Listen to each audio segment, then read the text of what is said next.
Bismillahirrahmanirrahim. Wa ma kana dan tidaklah hadzal Qur'an ini ayuftara dikarang min dunillahi dari selain Allah, walakin tetapi Al-Qur'an tasdiqan tasdiqal ladzi diturunkan untuk membenarkan perkara baina yadaihi di depannya Al-Quran, maksudnya kitab-kitab yang telah diturunkan sebelum Al-Quran, kitab-kitab samawiyah. Wa tafsir al-kitabi, dan menjelaskan apa yang ditulis oleh Allah di Lauhil Mahfuz, la raiba, daripada perkara yang akan datang, perkara yang sudah datang, perkara yang semuanya itu ditulis dalam Mahfuz.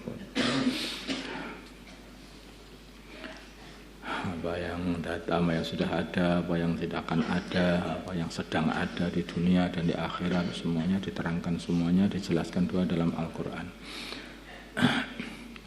Minal ahkami, dari hukum-hukum. La raiba tidak ada, la raiba fihi tidak ada keraguan fihi di dalam Al-Quran. Mir Rabbil Alamin, diturunkan dari Tuhan yang mengatur alam semesta. Am yakuluna iftarah, am yakuluna, apakah mereka berkata iftarahu, telah mengarang Al-Quran baginda Nabi Muhammad SAW. Qul, katakanlah Muhammad, fa'tu, ini Qurannya bukan dikarang oleh baginda Nabi, maka qul, katakan Muhammad, jawablah mereka, fa'tu, maka datangkanlah bisuratin, dengan surat mislihi, bisuratin, dengan satu surat mislihi seperti Al-Quran, yang sama dengan Al-Quran, urusan kefasohahnya, balaghahnya, dan isinya juga. Mereka yang ahli-ahli bahasa tidak bisa meniru Al-Quran. Mereka yang sudah ahli-ahli hukum pun tidak bisa menciptakan hukum-hukum seperti dalam Al-Quran. Peramal-peramal pun juga enggak paham apa yang dikatakan Al-Quran karena benar apa yang terjadi juga. Kalau Al-Quran mengatakan perkara yang belum terjadi, maka terjadi juga dalam Al-Quran. Macam-macam lah dalam Al-Quran ini. Baru susunannya saja itu mereka sudah angkat tangan, ini bukan susunan manusia. Fad'u, maka hendaknya mereka mengundang man orang istata'atum, fad'u, maka undanglah, fad'u, maka undanglah man istata'atum, apa ya, orang yang kalian bisa undang untuk membantu menciptakan yang seperti Al-Quran. Min dunillahi, dari selain Allah. In kuntum, bila mana adanya kalian shadiqin, benar atas dakwaan kalian bahwa Quran ini adalah karangan. Maka mereka tidak mampu. Mulai zaman Al-Quran diturunkan sampai sekarang tidak ada yang mampu menciptakan kayak Al-Quran. Walaupun satu surat pun enggak bisa. Al-fil, malfil, angfuhu tawil. Rumah saya mau niru Al-Quran, apa itu ya, enggak ada gunanya ya, seperti itu. Balkadabu, balik, sebaliknya mereka membohongkan, bima, dengan perkara yang lam yuhitu, yang mereka tidak bisa ngepung bi ilmihi, dengan ilmunya perkara itu, yaitu Al-Quran. Mereka tidak bisa faham. Walamma ya'tihim, dan belum datang kepada mereka ta'wiluhu, ta'wilnya Al-Quran, ta'wilnya perkara tadi. Ta'wiluhu, ta'wilnya perkara tadi, yaitu akibat apa yang mereka buat. Nanti sebentar lagi akan datang, yaitu ancaman dari Allah SWT. Kadhalika, seperti itu, membohongkan Al-Quran. Kadzdzaba, telah membohongkan alladzina, orang-orang min qablihim, dari sebelum mereka. Mereka membohongkan para utusan, dan mereka membohongkan kitab-kitab sebelum Al-Quran juga. Fangdur, maka lihatlah, kaifa, bagaimana, karena adanya akibatul zalimin, akibatnya orang-orang yang berbuat zalim dengan membohongkan para rasul, membohongkan para kitab. Akhirnya mereka adalah kehancuran. Coba kaum Ad, mereka membohongkan para rasul, mereka dihancurkan Allah. Kaum Samud, mereka membohongkan rasul, maka dihancurkan oleh Allah. Mereka banyak itu. Fir'aun membohongkan baginda Nabi Musa alaihissalam, mereka dihancurkan Allah. Orang-orang yang membohongkan kitab-kitab Allah, membohongkan utusan-utusan Allah, itu mereka pol-polnya satu saja, hancur. Pol-polnya hanya satu. Wa minhum, dan sebagian mereka ahli Mekah, man orang yu'minu yang beriman bihi kepada Al-Quran, wa minhum, sebagian mereka man la yu'minu bihi, mereka yang tidak beriman kepada Al-Quran. Mereka yang beriman itu ya sudah diketahui semua oleh Allah. Ini yang akan beriman, ini yang tidak akan beriman. Kalau takdir yang enggak beriman, ya enggak akan beriman. Hakikatnya begitu. Rabbuka, dan Tuhan kamu, a'lamu, lebih mengetahui bil mufsidin, pada orang yang membuat kerusakan. Di Al-Quran ini mukjizat yang selama-lamanya dan tidak habis-habisnya sampai hari kiamat. Maka itulah keaslian Al-Quran ini dijaga sampai hari kiamat. Karena mukjizat itu enggak dapat ditiru, itu enggak bisa. Maka enggak bisa dirubah oleh siapapun. Kalaupun merubah ya ketahuan. Apa yang ada namanya kitab segitu tebal itu, anak-anak kecil saja hafal. Saking mudahnya dihafalkan. Coba kalau cerita biasa enggak mudah orang menghafal cerita segitu tebal segitu itu. Atau buku sebegitu itu. Apalagi buku urusan hukum. Coba.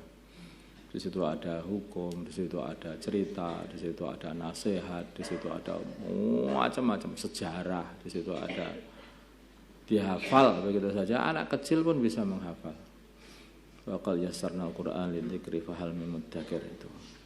Itu saja sudah dilihat mukjizat.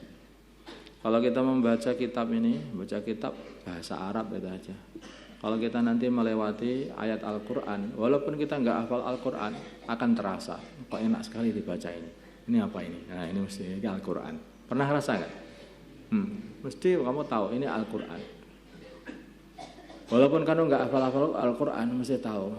Itu nanti hangking dimudahkannya. Nanti dicocok begitu, di lesan aja itu sudah cocok. Pas begitu. Di otakmu juga akan pas. Itu baru bacaannya saja. Belum lagi dari hukum-hukumnya semuanya. Yang ayat kemarin kan sudah disebutkan, yaitu masalah qisas. Kutiba alaikumul qisas fil qatla itu. Coba hukum dalam Al-Quran ini. Ya membunuh balasannya dibunuh. Kalau membunuh kok balasannya tidak dibunuh. Ya membunuh ya balasannya dibunuh. Mematahkan gigi ya balasannya dipatahkan gigi. Ya. Jadi seimbang, hukumnya itu seimbang. Enggak ada hukum yang lebih seimbang melebihi hukum Al-Quran, enggak ada. Kecuali kalau ahli warisnya itu mengampuni, beda lagi itu. Jadi aslinya begitu, membunuh aslinya dibunuh. Jadi imbang begitu, hukum itu namanya katanya keadilan. Ya, orang ngomong adil. Begitu dikasih keadilan, emoh. Nah, kalau adil begitu. Dalam Al-Quran seperti itu. Makanya kalau orang itu belum paham, kalau mau betul-betul meliti dalam hukum waris, maunya seperti itu. Dalam hukum waris ini memang lidzakari mislu hadzil unsayain, bagi laki-laki itu 2 kali bagian perempuan. Kelihatannya ini enggak adil. Kenapa kok enggak adil? Wanita itu punya hartanya sendiri, laki-laki itu harta dia itu untuk istrinya dan anak-anaknya. Coba wanita bayar mahar mau nikah, enggak kan? Kalau laki-laki punya 2 kali lipatnya, tetapi nanti yang bayar mahar itu adalah laki-laki kepada wanita. Ini kan duit mahar itu adalah duitnya wanita, bukan duitnya laki-laki. Kecuali wanita yang tertipu sama laki-laki. Kapan-kapan saja yang bayarnya. Iya, kalau sudah jadi nikah. Kita buat modal ya, iya. Kita makan bareng-bareng, iya. Itu berarti bodoh itu namanya. Mahar itu ambil dulu, kantongi itu. Udah ini punya aku, usaha ya kamu itu. ini bukan ngajari, tapi kalau mau iya ya bagus juga, nggak masalah. Enggak, coba, jadi harta wanita untuk wanita sendiri, harta laki-laki itu untuk istrinya dan untuk anak-anaknya. Nah, coba begitu. Makanya apa enggak adil? Ya, sangat-sangat adil dalam Al-Quran. Dari hukumnya, dari sejarahnya, dari kalau orang awam mengatakan ramalannya, semua yang dikatakan Al-Quran apa yang belum terjadi semuanya. Sekarang dikatakan urusan akhirat, nanti juga terjadi juga. Matilah nanti kamu akan tahu. Ya, akan tahu. Ada kubur di sana, itu ada akhirat, nanti di sana akan ada mizan. Kiamat semuanya tahu semuanya apa yang dikatakan oleh Al-Quran. Allahumma salli ala Sayyidina Muhammad wa ala Sayyidina Muhammad wa salli ala Sayyidina Ibrahim wa ala Sayyidina Ibrahim wa ala Sayyidina Allahumma arhamna wa Sayyidina Muhammad Allahumma ghfir wa ala Sayyidina Muhammad أصلح مدى سيدنا محمد آل بين قلوب مدى سيدنا محمد اللهم انصر مدى سيدنا محمد اللهم حسب سلطانا نصيرا صلى الله على سيدنا محمد النبي الأمي وعلى آله وصحبه وسلم الحمد لله رب العالمين.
أكبر ولله